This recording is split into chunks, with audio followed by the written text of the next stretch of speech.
नमस्कार, prime news के digital platform पर आप सभी का स्वागत है और मैं हूं आपके साथ अब्दुल समद इसरार। दुनिया आज उस झगड़े की तरफ देख रही है जिसने मुस्लिम देशों की धड़कनों को हिलाकर रख दिया है। 28 फरवरी को अमेरिका और इजराइल ने ऐसा हमला किया जिसने सैकड़ों लोगों की जान ले ली और ईरान के सर्वोच्च नेता अयतुल्लाह अली खामनेई को निशाना बनाया। खबर आते ही पाकिस्तान में राजनीतिक भूकंप आ गया और सोशल मीडिया, सड़कों, संसद तक हर जगह गुस्से की आग फैल गई। लोग पूछ रहे हैं कि आखिर पाकिस्तान की सरकार इस हमले पर क्यों चुप रही और क्यों उन्होंने अमेरिकी राष्ट्रपति डोनाल्ड ट्रंप की बार बार तारीफ की। याद कीजिए, शहबाज शरीफ ने खुद ट्रंप को नोबेल शांति पुरस्कार के लिए नामांकित किया था और उस समय यह कदम कई लोगों को अजीब भी लगा था, लेकिन अब वही नामांकन उनके लिए सबसे बड़ी परेशानी बन गया है। विपक्ष और आम जनता कह रहे हैं कि पाकिस्तान की सरकार ने देश की इज्जत और सम्मान छोड़कर सिर्फ अमेरिका के साथ खुशमाद की और अब वही उनके खिलाफ खड़ी हो रही है। पाकिस्तान में लोग सवाल पूछ रहे हैं, क्या ये सिर्फ ईरान पर हमला था या फिर स्कूल और अस्पतालों को भी निशाना बनाया गया था। खासकर उस स्कूल पर हुए हमले में 165 युवा लड़कियों की दुखद मौत ने सबको हिलाकर रख दिया। विपक्षी दल, नागरिक संगठन और धार्मिक समूह लगातार शहबाज सरकार पर हमला कर रहे हैं और सोशल मीडिया पर हर कोई माफी की भी मांग कर रहा है। विरोध प्रदर्शन तेज हो रहे हैं और लोग सड़कों पर उतरकर सरकार से सवाल कर रहे हैं कि आखिर पाकिस्तान के हितों की सुरक्षा कहां गायब है। शहबाज शरीफ और सेना प्रमुख आसिम मुनीर ने व्हाइट हाउस में ट्रंप से मुलाकात की थी और हर मौके पर उन्हें दुनिया का शांति दूत करार दिया था।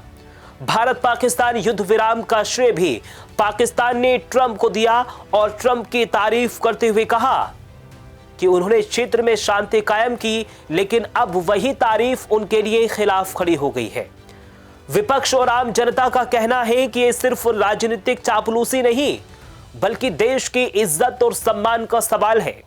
लोगों का कहना है कि सरकार ने देश के हित को छोड़कर अमेरिका के साथ अपनी खुशामद की है और अब वही उनके लिए मुसीबत बन गई है।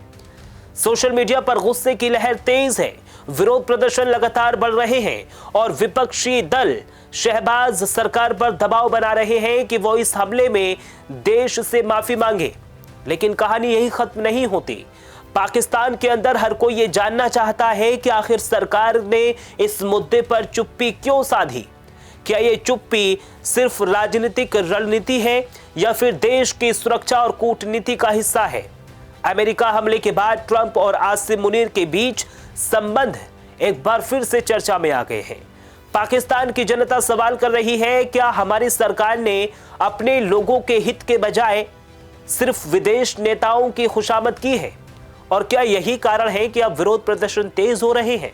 विपक्षी दल कह रहे हैं कि यह सिर्फ ईरान पर हमला नहीं था बल्कि ये पाकिस्तान के राजनीतिक और सामाजिक संतुलन के लिए खतरा है। देश के भीतर लोग पूछ रहे हैं कि क्या शहबाज शरीफ की सरकार इस संकट का सामना कर पाएगी या इतिहास में ये सिर्फ एक विवाद के रूप में ही दर्ज होगा। अभी हालात ये हैं कि सोशल मीडिया, सड़कों और राजनीतिक मंचों पर शहबाज शरीफ से माफी मांगने की आवाजें तेज हो रही हैं, विरोध प्रदर्शन हो रहे हैं, आलोचनाएं और सवाल लगातार पाकिस्तान सरकार पर उठ रहे हैं। पाकिस्तान के लिए यह सिर्फ एक राजनीतिक मसला नहीं बल्कि देश के सम्मान और विश्वास का सवाल बन गया है।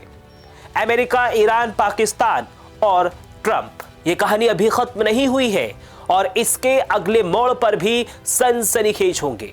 शहबाज शरीफ ने एक सबसे बड़े राजनीतिक संकट बन चुका है। हर कदम, हर बयान अब देश और दुनिया की नजरों में आ रहा है। जनता और विपक्ष देख रहे हैं, क्या सरकार इस तूफान का सामना कर पाएगी या इतिहास में ये सिर्फ एक विवाद के रूप में दर्ज होगा। ये समय है सवालों का, दबाव का और हर फैसला अब पाकिस्तान के भविष्य और सम्मान पर भारी पड़ेगा। अब आपको यह भी समझाते हैं कि पाकिस्तान आखिरकार अमेरिकी राष्ट्रपति डोनाल्ड ट्रंप की तारीफ क्यों करता है। तो देखिए, अमेरिका और पाकिस्तान के रिश्ते हमेशा थोड़े नाजुक और जरूरी रहे हैं। अमेरिका चाहता है कि पाकिस्तान भारत और अफगानिस्तान जैसे पड़ोसी देशों में उसकी मदद करे और अपने रणनीतिक हित बनाए रखे। ऐसे में अगर पाकिस्तान ट्रंप की तारीफ करता है तो ये दिखाता है कि वो अमेरिका के साथ दोस्ती और सहयोग में भरोसा रखता है। दूसरी बात, पाकिस्तान की अपनी सुरक्षा और आर्थिक जरूरतें भी बड़ी हैं। अमेरिका पाकिस्तान को सैन्य और आर्थिक मदद देता आया है और देता भी रहा है।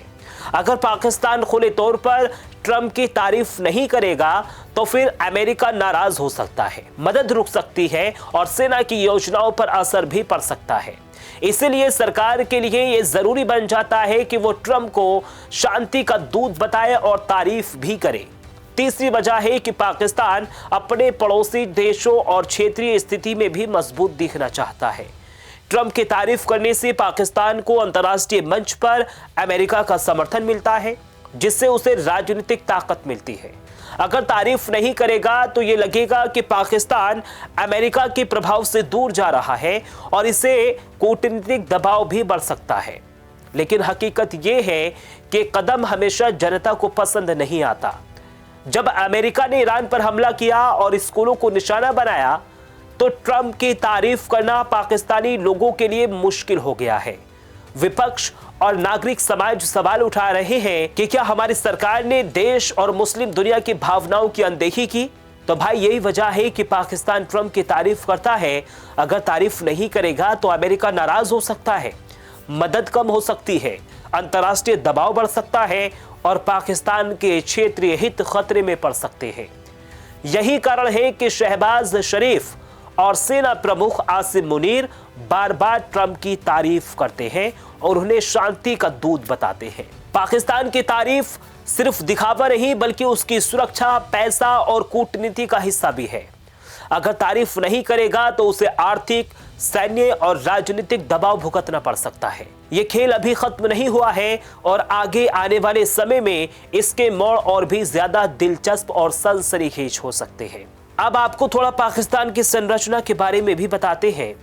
अगर पाकिस्तान की राजनीति में अचानक ऐसा मोड़ आता है कि सेना प्रमुख आसिम मुनीर सीधे सत्ता की कमान संभाल लेते हैं और प्रधानमंत्री की कुर्सी तक पहुंच जाते हैं, तो ये सिर्फ पाकिस्तान के लिए नहीं बल्कि पूरे दक्षिण एशिया की राजनीति के लिए बड़ा झटका साबित हो सकता है।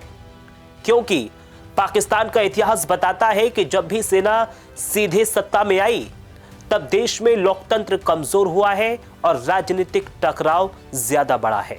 अभी पाकिस्तान पहले ही आर्थिक संकट, राजनीतिक अस्थिरता और जनता के गुस्से से जूझ रहा है। ऐसे में अगर सेना सीधे सत्ता में आ जाती है तो हालात और भी ज्यादा सख्त और तनावपूर्ण हो सकते हैं। पाकिस्तान में सेना पहले से ही बहुत ताकतवर मानी जाती है।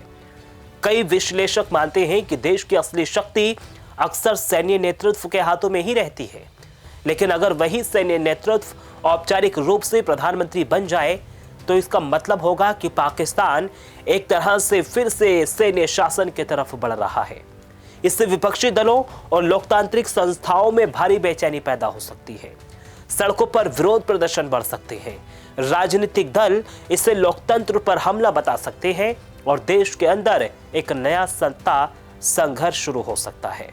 अगर इसे समझे तो सवाल यही उठेगा कि क्या पाकिस्तान फिर से उस दौर की तरफ जा रहा है जब वहां लोकतंत्र केवल नाम का रह जाता था और फैसले पूरी तरह से सेना के हाथ में होते थे। पाकिस्तान के इतिहास में परवेज मुशर्रफ जैसे सैन्य शासकों का दौर पहले भी देखा जा चुका है, जब सत्ता परिवर्तन ने देश के राजनीतिक ढांचे को हिलाकर रख दिया था। अगर ऐसा दोबारा होता है तो अंतर्राष्ट्रीय समुदाय भी पाकिस्तान को लेकर चिंतित हो सकता है। कई पश्चिमी देश लोकतांत्रिक प्रक्रिया के कमजोर होने पर दबाव बना सकते हैं और आर्थिक सहायता पर भी सवाल उठ सकते हैं। फिलहाल मेरे साथ सिर्फ इतना ही। देश और दुनिया की तमाम बड़ी खबरों के लिए आप बने रहिए प्राइम न्यूज़ के साथ। नमस्कार।